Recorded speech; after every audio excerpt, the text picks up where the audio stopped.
కార్యక్రమాన్ని మన గ్రామ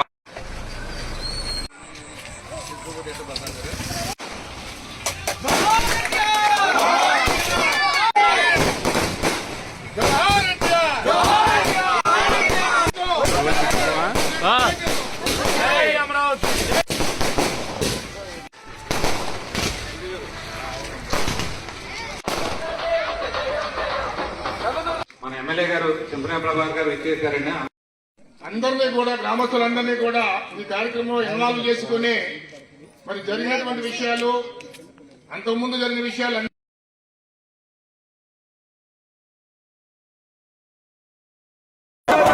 జై అమరావతి, జై అమరావతి, జై అమరావతి.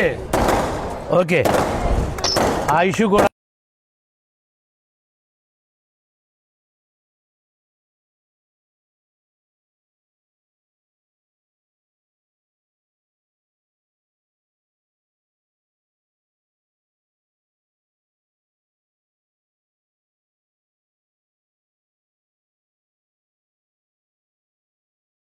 ఈరోజు రాజ్యసభలో నిన్న పార్లమెంట్లో రాజధాని మీద అన్ని పార్టీలు కూడా మన కూటమి నిర్ణయాన్ని స్వాగతించాయి. ఆంధ్రప్రదేశ్కి అమరావతి ఏకైక రాజధాని అని చెప్పి మరి చట్టపరంగా చట్టభద్రత కల్పించినందుకు పార్లమెంట్లో కానీ రాజ్యసభలో కానీ ఉన్నటువంటి ఎంపీలకు, ప్రధానమంత్రి నరేంద్ర మోడీ గారికి, మన గౌరవ ముఖ్యమంత్రి చంద్రబాబు నాయుడు గారికి, ఉప ముఖ్యమంత్రి పవన్ కళ్యాణ్ గారికి, ఈ ఆంధ్రప్రదేశ్ రాష్ట్ర ప్రజానీకం ముఖ్యంగా రాజధానిలో రూపాయి బిళ్ళ ఆశించకుండా ఇచ్చినటువంటి 32,000 ఎకరాలకు సంబంధించినటువంటి రైతాంగంగా వాళ్ళు, పార్టీలుగా మనము ప్రతి ఒక్కరం కూడా రుణపడి ఉంటామని చెప్పి ఈ సందర్భంగా తెలియజేసుకుంటూ, ఎవరైతే పిచ్చి మాటలు మాట్లాడుతున్నారో వాళ్ళ పిచ్చి పరాకాష్ఠకు చేరింది. ఆ పరాకాష్ఠకి ప్రతిఫలమే 11 మంది ఎమ్మెల్యేలు గెలవటం. రేపొద్దున 11 కూడా ఇలాగే ఉంటే గెలిచే పరిస్థితి ఉండదని చెప్పి కూడా మీకు ఈ సందర్భంగా తెలియజేస్తున్నాం. ఇవన్నీ కూడా కేవలం రాజకీయ పబ్బం గడుపుకోవడానికి మాట్లాడేటువంటి మాటలే కానీ ఇంకొక రకంగా భావించొద్దు. మరి మీరు చూపించినటువంటి చొరవని మళ్ళొక్కసారి మీ గ్రామస్తుల్ని ప్రత్యేకంగా నేను అభినందిస్తున్నానని చెప్పి కూడా తెలియజేసుకుంటూ సెలవు తీసుకున్నాను. Thank you.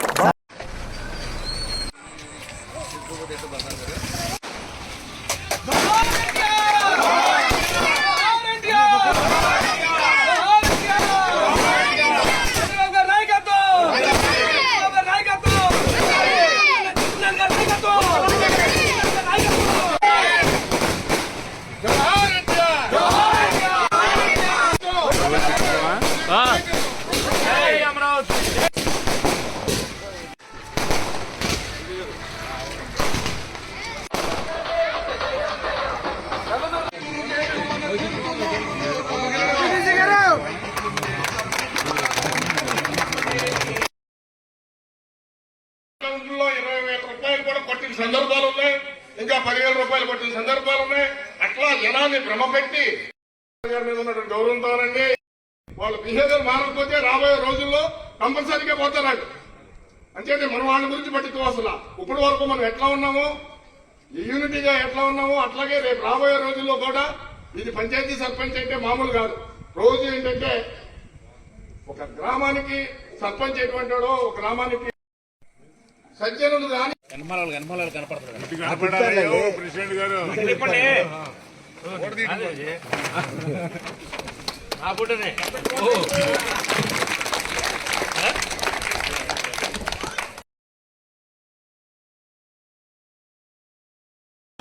తెచ్చుకున్నావుగా.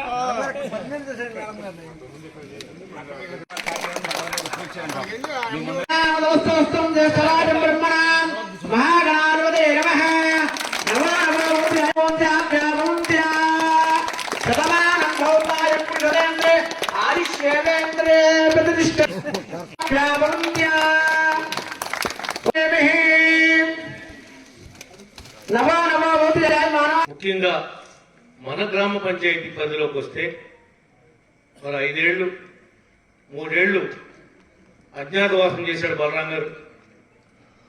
మరి 2 సంవత్సరాలు ఆయన హయాంలోనే ఒక సువర్ణ అవకాశం బ్రహ్మాండంగా రైతాంగానికి కానీ గ్రామంలో కానీ ఎక్కడా కూడా అభివృద్ధి కుంటుపడకుండా గ్రామ పంచాయతీ యొక్క గౌరవ ప్రతిష్టలు మంట కలవకుండా కాపాడినటువంటి వ్యక్తి బలరాం గారు.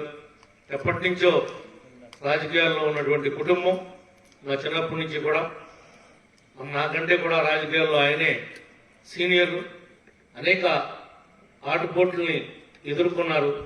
మన గ్రామాన్ని మన పార్టీని నడిపిస్తున్నందుకు ప్రత్యేకంగా ఆయన అభినందిస్తున్నా.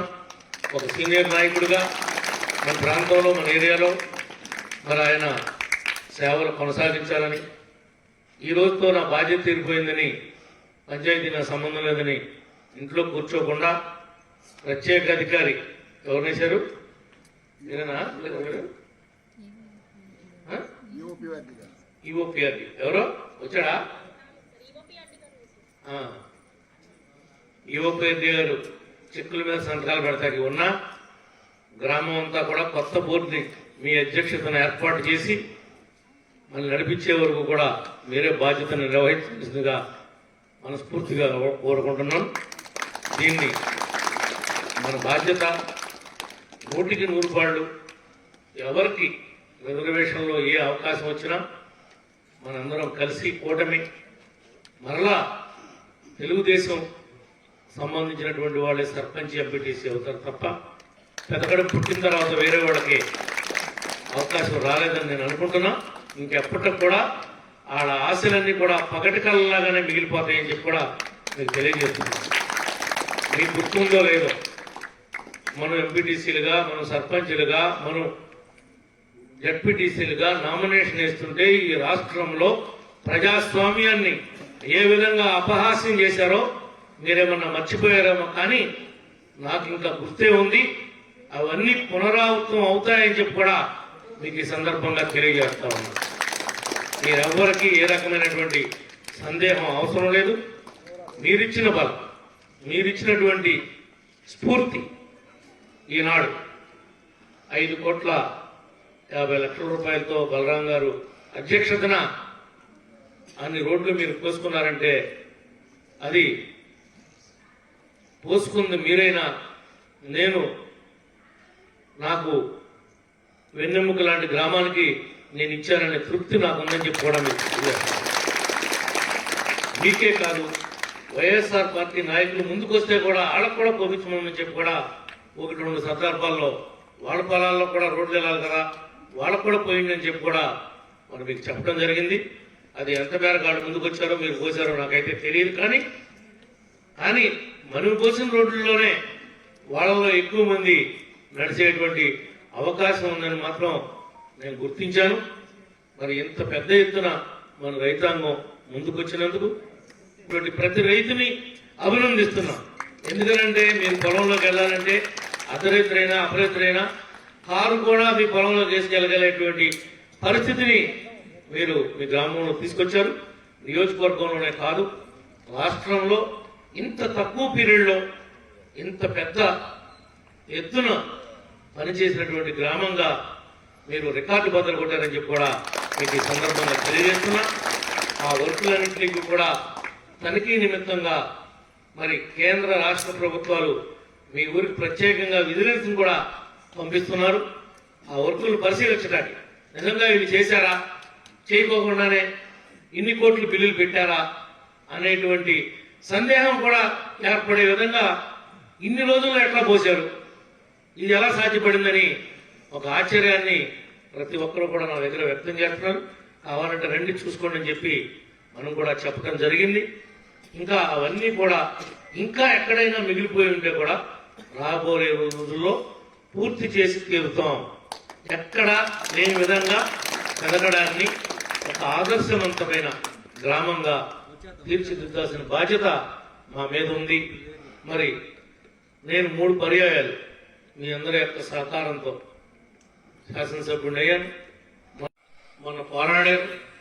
మిమ్మల్ని ఎప్పటికీ కూడా ఇప్పుడే కాదు ఈ జన్మకే మిమ్మల్ని ఎవరిని కూడా మర్చిపోలేమని చెప్పి కూడా తెలుగుదేశం పార్టీ కానీ కూటమి కానీ తెలియజేస్తూ మరి కౌంటింగ్ అప్పుడు కూడా మిమ్మల్ని ఏదో రకంగా దాన్ని టిక్కిరి చేద్దామని చూశారు.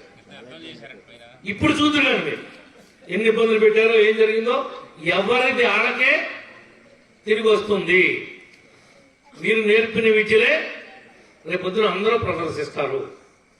అది గుర్తుపెట్టుకోమని వైఎస్ఆర్ పార్టీ నాయకుల్ని కార్యకర్తలను తీరుతున్నారు.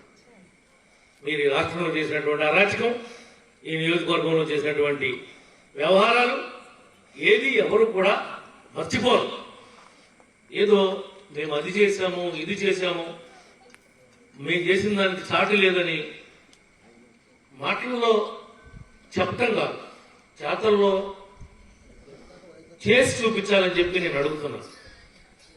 నేను కొప్పాకు నుండి వేలుచెర్ల దాకా రోడ్డు వెడల్పు చేసి టెండర్లు కూడా పిలిచాను, అగ్రిమెంట్ కూడా రాపించాను. కరెక్ట్గా ఎలక్షన్ కూడా వచ్చింది. ఈ ఎలక్షన్ అయిన తర్వాత మొదలెడతారులే అనుకున్నాను. మన ప్రాంతం మీద ఉన్నటువంటి కోపంతో ఈ పక్కన ఎక్కువ ఓట్లు వేయలేదని దాన్ని క్యాన్సిల్ చేయించినటువంటి దుర్మార్గమైనటువంటి రాజకీయ పార్టీ ఆ నాయకులు గారు. వాళ్ళకేమైనా సిగ్గు శరం సీమి నెత్తులు లాంటివి లేవు. ఇప్పుడు కూడా ఏదో మేమే కింద పడ్డామని వేసామని గెలిచామని అంటున్నారు. మీరు నిజంగా రాజకీయ వ్యభిచారమే చేయకపోతే దుగ్గరాల దగ్గర నుండి వేలుచెర్ల దాకా ఉన్నటువంటి 7 కోట్ల రోడ్డు ఎందుకు క్యాన్సిల్ చేశారు? టెండర్ పిలిచిన రోడ్డుని, గ్రాంట్ ఇచ్చిన రోడ్డుని సమాధానం చెప్పమని అడుగుతున్నాం. ఇప్పుడు మాట్లాడుతున్నారు ఆ రోడ్డు అంటే మనం పోయలేదట. మణికూటం వచ్చిన తర్వాత కొప్ప సెంటర్ నుంచి కొంత మొక్క నిలకడం దాకా పోసా, మళ్ళీ రెండో మొక్కలో డబ్బులు చాలకపోతే మళ్ళీ మొక్క తీసుకొచ్చి దానికి అతికిచ్చా. అసలు అంగనగూడెం దగ్గర నుండి అయితే చాలా ఇబ్బంది పడిపోయారు ఊరంతా అక్కడ. మణికూటం వచ్చిన తర్వాత పోసాం. మీ అందరూ గుర్తుందో లేదో అది ఎలా దారుణంగా తయారైందో. 5 ఏళ్లలో ఒక్క ట్రక్కు మెట్ల పోసారని అడుగుతున్నాం. గోతులు పడుతుంటే ఎవడన్నా గ్రౌండ్ పోతాడా తారు రోడ్ల మీద? అలాంటి ప్రభుత్వం అది. కళ్ళుండి కూడా కబోతులాగా పరిపాలించారు. ఈనాడు ఏదో పెద్ద ప్రతివతలాగా నీతి కౌరులు చెప్తున్నారు. అసలు పరిపాలన గురించి అవగాహన ఉందా అని అడుగుతున్నాం. పెన్షన్లు ఇస్తా అన్నారు, ఎన్నికలప్పుడు 1000 పెంచుతానన్నారు. నిజంగా 1000 పెంచుతాడని ప్రజలందరూ ఆశలు పెట్టుకున్నారు. ఒక్కసారి ముద్దులు పెడుతుంటే అవన్నీ ప్రాంతం పెట్టే ముద్దులని నమ్మారు. పెంచుకుంటూ పోతానని 5 ఏళ్లకే 1000 పెంచాడు. మనము కూటమి వచ్చిన తర్వాత ఏ రోజైతే ఎన్నికలు జరిగినాయో 2 నెలలు వెనక్కి వచ్చి పెంచిన డబ్బులు ఇచ్చి ఈ ప్రజల యొక్క రుణాన్ని తీర్చుకున్నాం. సుధాగారు చెప్పినట్లుగా ఇళ్ల విషయంలో, ఈ పెన్షన్లు కొత్త పెన్షన్లు ఇచ్చే విషయంలో కొద్దిగా ఆర్థిక ఇబ్బందులు వచ్చినాయి. ఇంకొకటి ఏంటంటే మహిళలకు ఇస్తానన్నటువంటి అమౌంట్ ఉంది, మిగిలినన్ని కూడా 20,000 రైతులకు ఇస్తానన్న అన్నదాత సుఖీభవ కావచ్చు, మీకు 3000 గ్యాస్ బండ్లు కావచ్చు, మీకు పిల్లలకి ఎవరైతే చదువుకుంటున్నారో వాళ్ళకి వేస్తా అన్నటువంటి 15,000 కావచ్చు, వాళ్ళ పిల్లలకి వేసాం. వాళ్ళు ఎవరైతే వైఎస్ఆర్ పార్టీ నాయకులు కార్యకర్తల పిల్లలు ఉన్నారో వాళ్ళ పిల్లలకు కూడా వేసాం. ఒక్క పెరగడంలోనే కాదు, ఈ రాష్ట్రం మొత్తం వేయడం జరిగింది. వాళ్ళేం మాట్లాడుతున్నారు? మా కార్యకర్తల పిల్లలన్నీ మీరు పీకేశారంటారు. ఎవరి పిల్లల్ని పీకాం? దమ్ముంటే రమ్మన్నాం, ఎక్కడ పీకామో చెప్పమన్నాం. మా మీద కేసులు పెట్టామన్నారు. నెత్తి మీద బొచ్చున్నాడు బొచ్చున్నాడు ఒక్కరోజు కూడా జైలుకి వెళ్ళా కదా? ఎవడు ఒకరు కూడా వెళ్ళారా? ఎవడైనా ఒకరు జైలుకి వెళ్ళాడా అని అడుగుతున్నా. ఎవడైనా ఒకరు కోర్టు వాయిదా తిరుగుతున్నాడా అని అడుగుతున్నా. కానీ తిరుగుతారు. చేసిన పాపాలు పోవు, చేసిన పాపాలు పోవు, తప్పనిసరిగా తిరుగుతారు. కానీ మేమేమి మిమ్మల్ని సాధిద్దామనే ఉద్దేశం ఇప్పుడు లేము. మీ అంత చూద్దామనే ఉద్దేశం మాకు లేదు. ఒకప్పుడు ఎప్పుడొకప్పుడు ఈ చెట్టు కిందే పేరు చెప్పుకుని బతికినాడు కదా. మీకు సిగ్గు లేదేమో, మీకు నీతి లేదేమో. మాకు నీతి ఉంది, ధర్మం ఉంది. చేసిన తప్పులు ఏమన్నాయో వాటికే పనిష్మెంట్ ఇస్తాం తప్ప మీలాగా అన్యాక్రాంతంగా ఏ సంబంధం లేకపోయినా ఇబ్బంది పెట్టాలని నేను చూడదలుచుకోలేదు. అట్లానే మేము వదులుతామని కూడా మీరు అనుకోవద్దు. ఏదో ఆ చెట్టు కింద ఈ పుట్ట కింద ఏదేదో పిచ్చ పిచ్చ మాటలు మాట్లాడుతున్నారు. ఈసారి కాకపోతే ఈసారి గెలవనేమో అంటున్నారు. మీరు ఈ పార్టీ ఈ కూటమి కలిసి ఉన్నంత కాలం మీరు గెలిచే అవకాశమే మీకు రాబోదు. ఒకవేళ మీరు గెలవాలని పగటి కళలు అంటుంటే అవి పగటి కళల్లాగానే మిగిలిపోతాయి. మీరెవరో ట్రాప్ లో పడద్దు. మీరు అర్థం చేసుకోండి. మనలో కూడా కొంతమంది కోవట్లు ఉన్నారు. నేను గమనించలేదు అనుకుంటున్నారు. అన్ని విషయాలు గమనిస్తానే ఉన్నా. కొద్దిగా అర్థం చేసుకుని నడుచుకోకపోతే ఈ పార్టీ కండువాకి దూరం అయితే ఒక్కసారి మచ్చబడితే ఆ మచ్చని చెరుపుకోలేరు. దయించి అర్థం చేసుకోండి. ఎవరికైనా బాధ ఉంటే మామే దెబ్బలాడండి. బలరాం గారు తప్పు చేస్తే బలరాం గారు, గోపాలకృష్ణ గారు తప్పు చేస్తే గోపాలకృష్ణ గారు, లేదంటే మాధవ రాము గారు తప్పు చేస్తే మాధవ రాము గారు, చెట్టి గారు. అంటే ఏడ పేర్లే చెప్తున్నాను, నా పేరు చెప్పలేదంటే నల్లయ్య మీరు బాధపడుతున్నాను బుల్లిగాడు. ఎందుకంటే అధికారంలో వేదిక మీద ఉంది వీళ్ళు, వాళ్ళ మీద రాళ్ళేస్తాను చూస్తారు. కాబట్టి ఆడ పేర్లే నేను ఉచ్చరిస్తున్నా. కింద ఉన్నటువంటి వాళ్ళు కూడా ఆడ సమకాలికులు బోడంత మందిలో ఉంటున్నారు. వీళ్ళ సమకాలికులు మా యొక్క లోపాలు ఏమైనా ఉంటే మాతో దెబ్బలేనండి. మేము మీ కుటుంబం, మేము మీ మనుషులు. మీ మాట వినకపోతే ఎవరి మాట వింటాం? ఒకసారి వినపోవచ్చు. ఎవడో చెప్పుడు మాటలని వేరే వైపు ముఖం చూస్తూ ఉండొచ్చు. రెండోసారి ఏం చేస్తాం? రెండోసారి కాదు మూడోసారి ఏం చేస్తాం? ఎప్పటికీ మీ మనుషులు అనే విషయాన్ని ఏ ఒక్క తెలుగుదేశం పార్టీ నాయకుడు కానీ కార్యకర్త కానీ ఆ మాటను మాత్రం విస్మరించొద్దని చెప్పి పదే పదే మిమ్మల్ని కోరుతా ఉన్నా. ఇంకా మీకేమైతే అవకాశాలు ఉన్నాయో అవన్నీ కూడా పూర్తి చేస్తా. ఈ పీరియడ్లోనే ఆ రోడ్డును కూడా డబుల్ రోడ్డుగా చేసి వాళ్ళు క్యాన్సిల్ చేసిన దాన్ని మీకు అందజేస్తానని చెప్పి కూడా తెలియజేసుకుంటూ, మరి మొన్న లిఫ్ట్ పెట్టారు పెదవికి మండలానికి 150 కోట్లతో. ఈసారి అవకాశం వచ్చినప్పుడు మన గ్రామానికి కూడా ఏదైతే కాలువ అవతల ఉన్నటువంటి మన భూములు ఉన్నాయో వాటికి కూడా ఒక కెనాల్ లాగా తవ్వి మీ బోర్ల నుంచి కాకుండా ఆ వాటర్నే మీరు లిఫ్ట్ చేసుకునే విధంగా ఏర్పాటు చేయాలనే కోరిక బలరాంగర్ ఎప్పుడో నాకు చెప్పాడు. గత పీరియడ్లోనే అది ఇంప్లిమెంట్ లోకి తీసుకురాలేకపోయాను. అన్ని ఒకేసారి అడిగితే రాష్ట్ర ఆర్థిక పరిస్థితి ఇబ్బందికరమైనటువంటి పరిస్థితుల్లో ఉంది.